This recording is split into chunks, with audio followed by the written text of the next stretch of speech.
Et yo l'équipe, aujourd'hui une vidéo qui va faire plaisir à beaucoup de monde, les Messor Barbarus, avec mes 7 reines. Et oui, vous le savez, il y a une colonie qui traîne chez moi avec 7 reines, c'est plutôt impressionnant. Alors, celle-ci va très bien, rappelez-vous la dernière vidéo, j'avais proposé tout simplement qu'elle déménage de nid dans un nid de chez Two Hands en impression 3D, chose qu'elles n'ont pas fait, vous vous en doutez, sinon elle serait pas dans ce nouveau nid. Mis à part ça, j'ai proposé du coup un nid en pierre reconstituée de chez Gestion Ant, et là la magie opérée, on a maintenant la jolie colonie à l'intérieur. Sachez que depuis la dernière vidéo elles n'ont pas été chauffées, qu'on a eu une période assez froide, maintenant certes on a eu des épisodes de canicule en France etc, mais en Belgique on a eu, je sais pas moi, 2-3 semaines où c'était plus frais, bref. Donc voilà. Elles n'ont pas progressé énormément, enfin on est quand même sur 200 ouvrières sans aucun problème, hein, donc la colonie est plutôt pas mal hein, pour une première année, faut se rappeler surtout que c'est la première année, mais en gros j'aurais pu je pense avoir peut-être pas le double, hein, n'exagérons pas, mais on aurait pu avoir un bon nombre supérieur tout de même si celle-ci était chauffée durant cette période. Alors, est-ce que c'est dramatique? Absolument pas, vous connaissez ma politique, je trouve qu'il faut amener au mieux les conditions pour chaque espèce, même si on souhaite que celle-ci ne se développe pas très vite. Moi je suis plutôt dans l'optique en se disant, si tu veux pas que ça se développe trop vite, ne prends pas cette espèce-là, tout simplement. Bon, bref. Du coup au final ça roule, maintenant bah, elles ont de la place, c'est plutôt cool, pas d'inquiétude, hein, ce n'est pas trop grand pour elles, ici on a quand même une colonie qui remplit les lieux et qui va les remplir assez rapidement, donc l'espace n'est pas un problème sincèrement, on a plusieurs tas de graines avec différentes variétés. Actuellement ce qu'elles consomment le plus, bah, c'est toujours les petites graines de salade, hein, je sais pas mais ça elles sont vraiment fans, donc je leur en mets autant que je peux, hein. Franchement elles apprécient. Alors est-ce que c'est intéressant pour moi de rajouter des graines? Pas du tout, hein, ça va juste prendre plus de place. Ici vous voyez dans l'aire de chasse, elle laisse vraiment tous les restes des graines, hein, après toutes les ouvertures. Donc moi ça ne me pose aucun souci. On remarquera également qu'elles faisaient leur pain de fourmis dans l'aire de chasse juste avant que je leur propose le nouveau nid. Mais effectivement je pense que l'abreuvoir proposait une certaine humidité qui leur permettait de le faire. Et il y a aussi une hauteur quoi. Cette hauteur qui leur permettait d'avoir la tête vers le bas pour faire le pain de fourmis, c'était certainement plus simple pour elles. Donc voilà, l'aire de chasse est toujours en place. Cependant, je peux déjà vous dire que j'ai changé l'abreuvoir parce que je ne vois pas celui-ci descendre rapidement. Une colonie de 200 ouvrières, environ, peut-être plus, peut-être moins, j'en sais rien, mais bref, vous avez compris. Moins, je pense pas, mais plus certainement. L'abreuvoir descendrait quand même plus rapidement, sachant que mes simples Messor céphalotes consomment plus d'eau que mes Messor Barbarus actuellement, sachant qu'elles sont 2 fois moins, quoi. Donc je me dis, il y a anguille sous roche. Et je pense qu'elles ont des difficultés à absorber l'eau dans cet abreuvoir. Donc j'ai changé celui-ci depuis, et effectivement j'ai eu un très grand nombre de Messor dessus, hein, et j'ai d'ailleurs fait un petit test en fin de vidéo qui vous montrera qu'elles avaient besoin un peu plus d'eau.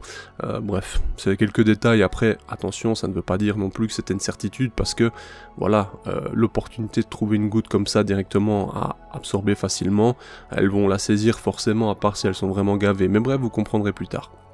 Alors, ce qu'on peut remarquer, c'est que le couvain est plutôt sympa, hein. On a vraiment, je ne sais pas, mais on a 50-100 nymphes qui se baladent dans le nid sans aucun souci. Elles sont déplacées par-ci par-là. On a déjà des petits majors, vous le verrez à l'image. On a certains avec la tête bien rouge déjà, c'est assez chouette.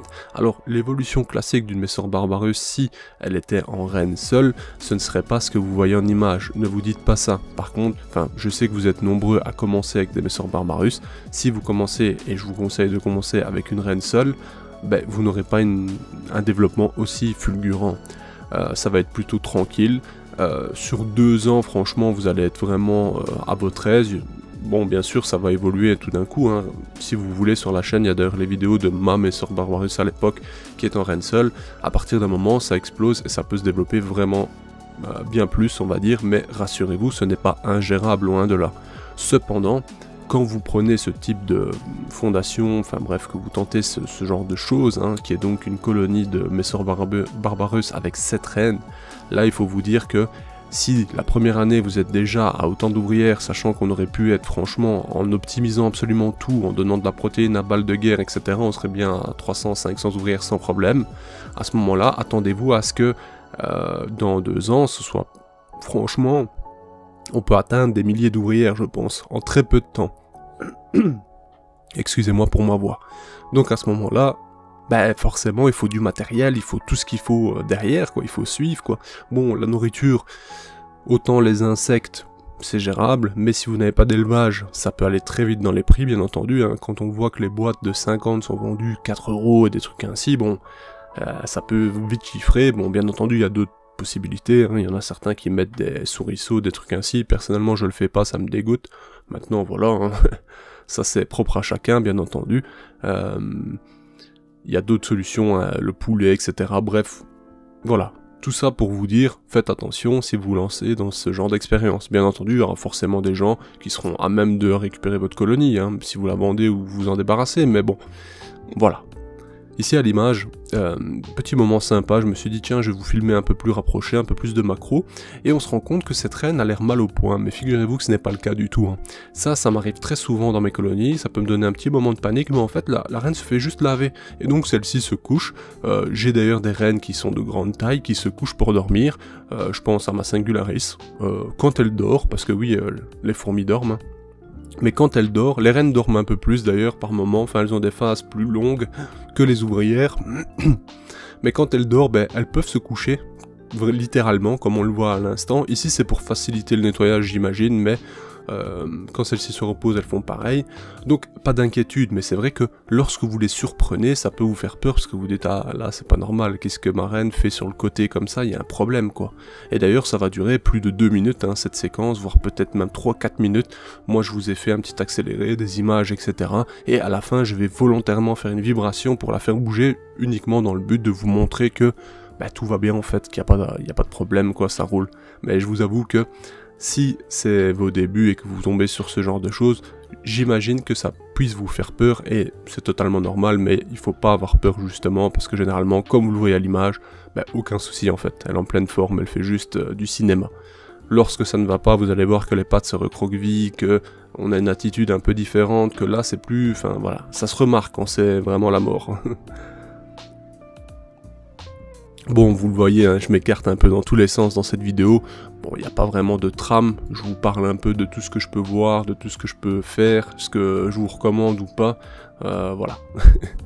Je suis toujours un peu Covid-dead d'ailleurs pour l'information, donc voilà, c'est pour ça que ma voix peut partir en sucette, hein, et que donc, ben, vous comprenez un peu l'idée.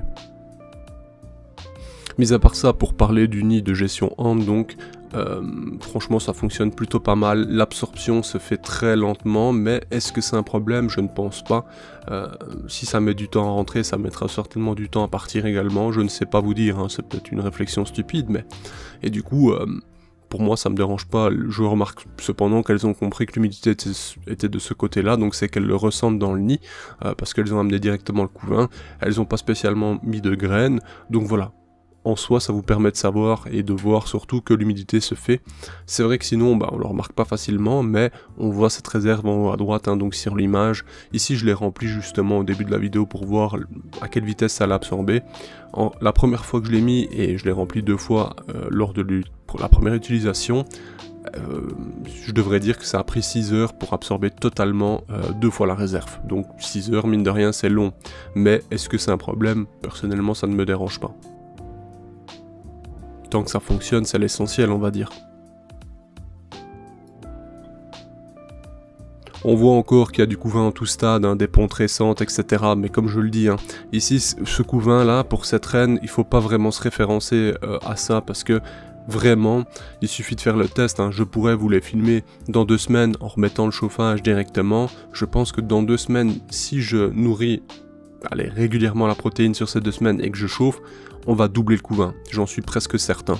Donc si vous voulez, vous me dites en commentaire et on fait le test. À partir de là, ben, je filme la colonie le premier jour et je peux même vous faire un truc, c'est éventuellement la filmer tous les jours pendant 2 semaines en passant à un nourrissage plus intensif en protéines et tout simplement leur mettre à disposition le chauffage également. Si ça vous intéresse, ben dites-le moi en commentaire, on le fait et on pourra constater la différence sur seulement 2 semaines de temps, ce qui sera pas énorme, hein, clairement, parce que déjà on sait que l'évolution de l'œuf à l'ouvrière, c'est pas 2 semaines, hein, donc voilà, mais on verra qu'il y aura, à mon avis, beaucoup plus de couvain. Donc voilà, si ça vous intéresse, vous me le dites en commentaire et on se tente cette aventure. Comme vous le voyez, hein, des petits majors tout rouges, vraiment beaux. Actuellement, c'est encore petit, hein, mais plus tard, c'est vrai que chez Messer Barbarus et d'autres Messers notamment, vous pourriez avoir des majors vraiment plus importants, qui sont appelés parfois super majors. Certes, ça n'a pas de valeur scientifique, mais ils auront un rôle un peu plus important dans le sens où des fois ils sont là pour la préparation des sexuées, transporter notamment les larves de sexuées qui sont bien plus imposantes quand c'est pour des princesses, hein, notamment. Ils vont aussi bien entendu s'occuper de casser des graines plus importantes, enfin ils vont rentrer dans plusieurs lignes de compte et s'occuper notamment s'il y a des proies, notamment des mammifères, d'ouvrir la peau, vous voyez un peu l'idée, bon voilà. Mais sinon, c'est vrai que ces super majors là, façon de parler, vous l'avez compris, interviennent généralement, enfin du moins, ce qui est constaté, c'est que ça arrive peu de temps avant les sexuées. Peu de temps, c'est un grand mot, hein. Par exemple, il y a des colonies qui vous produisent des dingueries un peu, comme ça, soudainement, vous voyez. Dans une colonie, peu importe l'espèce, à tout moment, il peut y avoir une erreur et avoir des princesses ou des mâles ou quoi que ce soit. Généralement, la colonie les sacrifie dans le peu de temps après, quoi. Mais ça arrive que voilà, ça vient à la naissance. Donc, vous pourriez avoir un très très gros major je vais dire, qui a été surnourri, quoi. Alors que votre colonie est récente. Ça arrive, hein, franchement. Je l'ai vu chez plusieurs de mes espèces où, soudainement, j'avais un individu qui était énorme par rapport au reste. Enfin voilà, on se dirige tout doucement vers la fin de cette vidéo, j'espère qu'elle vous a plu. Je me suis dit que ça vous ferait plaisir de voir les Messor Barbarus, du moins pour une grande majorité. Hein.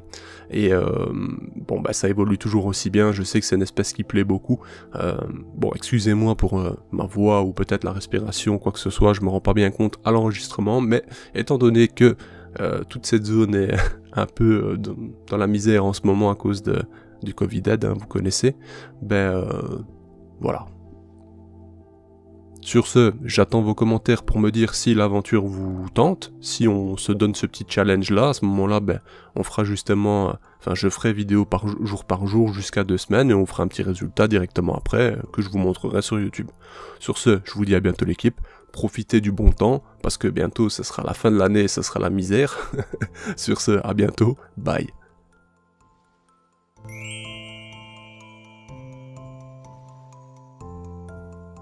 Hey, si toi aussi tu as apprécié la vidéo, n'oublie pas de t'abonner, de laisser un like, voire un commentaire, ou même de nous suivre sur les réseaux. Merci et à bientôt l'équipe!